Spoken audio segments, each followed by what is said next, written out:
আজ একটু অন্যরকম। আজ চলে এসেছি মিনি ব্লগ নিয়ে। হ্যালো বন্ধুরা, আমি সুলতা। আমার ছোট্ট পরিবারে তোমাদের সকলকে আমন্ত্রণ। দিনটা ছিল ষষ্ঠীর দিন। সেদিন সকলেই অনেক বেলা পর্যন্ত ঘুমালেও মা কিন্তু উঠে পড়েছিল অনেক সকাল সকাল।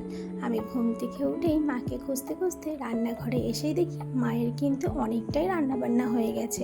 5 রকমের ভাজা, ভেজ ডাল, আলু পোস্ত কমপ্লিট। আমি মাকে বললাম, মা অনেকটাই বেলা হয়ে গেছে, তুমি এবার স্নান পুজো সেরে নাও, আমি মাছের ঝোলটা রান্না করছি। আমার কথা মতো মা হাঁড়িতে চাল দিয়ে চলে গেল স্নানে। জানি তো বন্ধুরা, ছোটোবেলাতে আমি যখন পড়াশোনা করতাম, খেলাধুলা করতাম, মাঝে মাঝেই না ছুটে ছুটে মাকে দেখে আসতাম মা কী করছে। এই অভ্যাসটা কিন্তু আমার এখনও রয়ে গেছে। আমি কিন্তু এক ঝলক রান্না করতে করতে দেখে এসেছি যে মা কী করছে। তোমাদের সাথে গল্প করতে করতেই আমার মাছের ঝোলটা কিন্তু কমপ্লিট হয়ে গেল।